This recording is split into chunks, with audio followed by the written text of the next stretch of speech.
Hi and welcome to another academic video.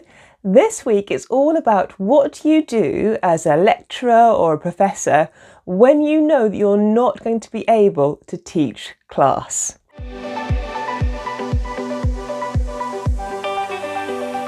Hey, thanks for clicking on the video. So my name is Caroline. I'm a UK-based academic, so I'm a lecturer at a UK university and I research and I study and I teach physics. We're right in the middle of our semester at the moment, so we've had 6-7 weeks of classes so far and we've got a few more to go before we break for the vacation across winter. However, there is going to be occasions where as a lecturer or a professor you can't make class.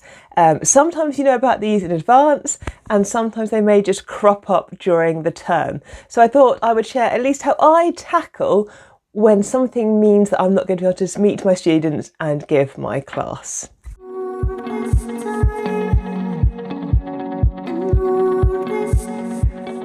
So first up then, I guess at the start, so before semester even begins, as an academic member of staff, when you're doing your timetabling for your modules, for the classes that you're allocated to teach, usually you're asked right then, are there any particular dates that you won't be able to give class? And that's quite useful if there's going to be maybe a major conference or a major event that happens right in the middle of a semester or a term. Because although in semester time, obviously a lot of our focus as academics is teaching, we are still researching academics. So my job comprises teaching and research. So during the semester, I'm still doing research alongside the teaching. And conferences don't stop. They don't put all of their conferences in the summer. Conference events do happen all throughout the year. And in fact, one of my major conferences happens in November. So what you can do as an academic is right when you do the timetabling, you can say to your timetabling kind of team, look, I can do all these dates, but there's one particular date that I can't do. And then the timetabling team might be able to move your class in that particular week to a different day, so to avoid a clash, or they may allocate to you 2 or multiple sessions the week before or the week after to make up for your missed class. So that is one of the first things you can do.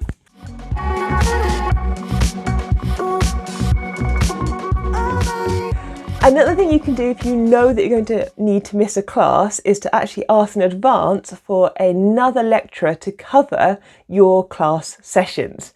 This is particularly effective if you are team teaching a module. And by that I mean if there's more than one of you. So on some of the modules I teach, there's like 2 or 3 academics that teach together. We teach different parts of the course, but if necessary, we can each step in and cover a lecture for each other.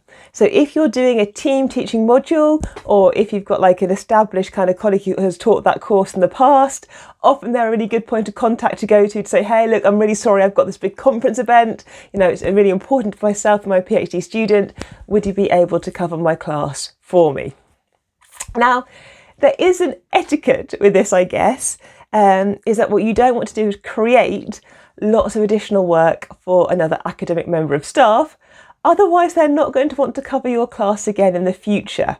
So if you are asking in advance for somebody to cover something, obviously you want to provide them with the lecture, all the notes they're going to need, any PowerPoint, any slides, all the resources, all the material.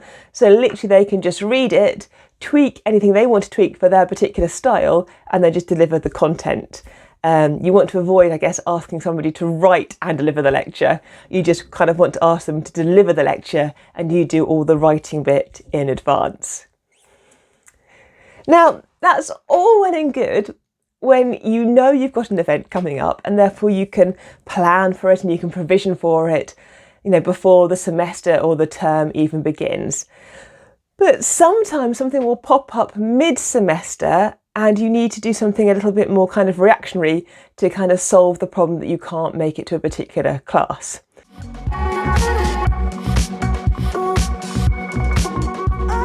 So if we put aside kind of illness and sickness for the time being and just focus on instances where something may pop up, so you may have an unexpected appointment, you could have an unexpected event or a particular kind of, industrial collaborator have something that's happening that's really key that you go to.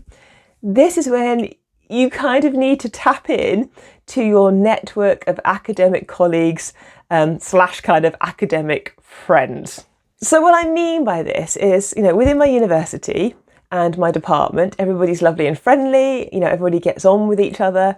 However, there's a handful of academics that I know that if I needed to, I would go to them in the first instance to say, please, can you cover this class for me? And it's happened once this semester so far. I've had an appointment come up that I just can't get out of, and it would just be too tight to give my tutorial class and to make the appointment as well. And so actually I said to a senior lecturer in the department, please could you cover that 1 hour class for me? And he actually teaches that module, he already teaches that class to another group of students. So for him to step across and just deliver that content one extra time, yes, it's taking up his time, but I'm not asking for any more work preparation or, lots of kind of resource management or resource prep. It's kind of a ready-made go into the lecture, into the tutorial class, do the content for the hour and then leave the room. And of course, he's very kindly said yes, which is great. So I can go to my appointment and I know that my class will be covered. But of course, that means that I now owe him a class back in return.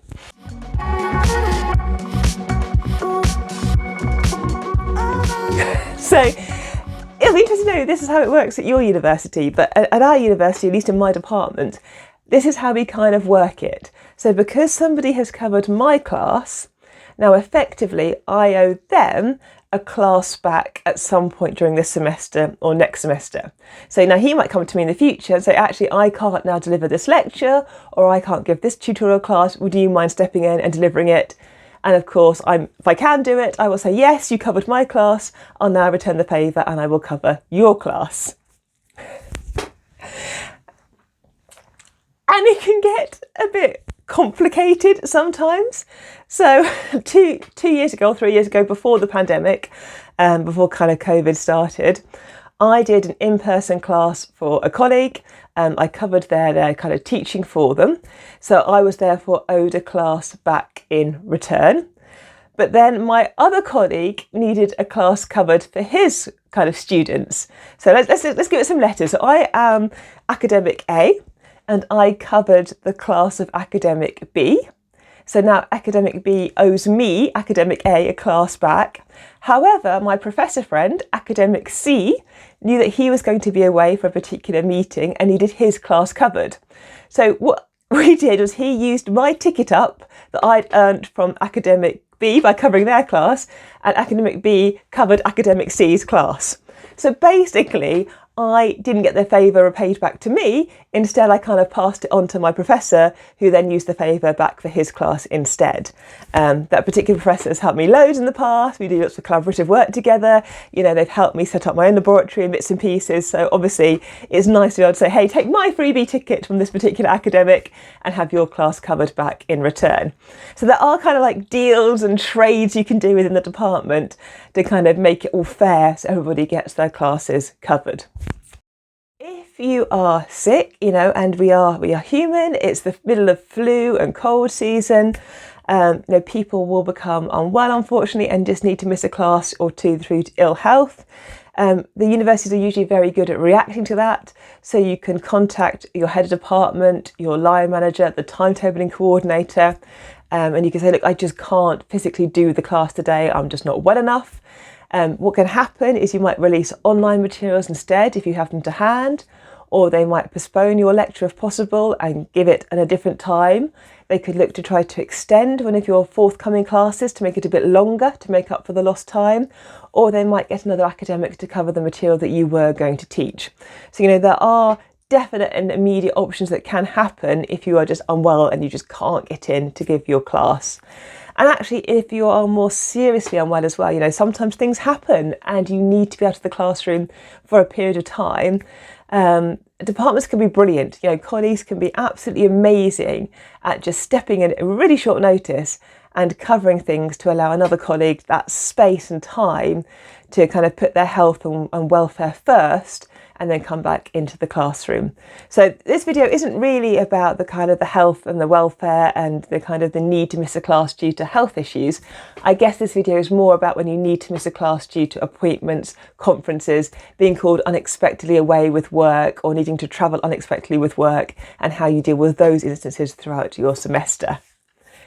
And in the main, as I said, you can pre-plan as much as possible, but every now and then something is going to pop up into your diary that you just can't do much about. I mean, obviously the head of department is not going to appreciate if you start cancelling your lectures left, right and centre. So, you know, there is an expectation as an academic member of staff that during teaching semester time, you are going to be prioritising your teaching. So it needs to be, a good appointment reason. A justification needs to be quite strong as to why you really can't make that particular class or lecture. But if you can't make that particular class or lecture, as I said, there are these systems, these kind of trade-offs, and these having good relations with your academic colleagues that can help you. And in past videos, I've said things like going to the networking events and going to have a bit of socialisation with your academic colleagues. That's where this all comes to be really quite useful. That little bit of socialising with the academic department means that at times when you need to ask somebody for that little bit of help, you know a few names in the department to give you that support. But let me know, how does it work in your department? What do you do if you can't make it to class or something unexpectedly crops up that means you need to change your plans or you just can't make it to a particular session? Leave me a note in the comments. I'd love to know how people deal with it. It doesn't happen a lot, I would say. Quite a few semesters I get through with nothing at all, and then every now and then it's just the occasional one lecture a semester or one tutorial a semester that needs a bit of shuffling. But in the main, touch wood, during most semesters, most academics are able to deliver their content. As I said, we'll put the kind of the health and the kind of the welfare issues aside for the moment. We can talk about those ones in a future video. But yeah, let me know, what do you do if you unexpectedly can't get to your class for whatever reason? And that's also another video, because on one day my car broke and I couldn't get to class, but I will save that for a future video. As always, thank you for joining the channel, thank you for leaving comments, thank you for subscribing. It's lovely to have this academic space here on YouTube. Take care, look after yourselves, have a good week, and I will see you next Monday for another academic video. Bye!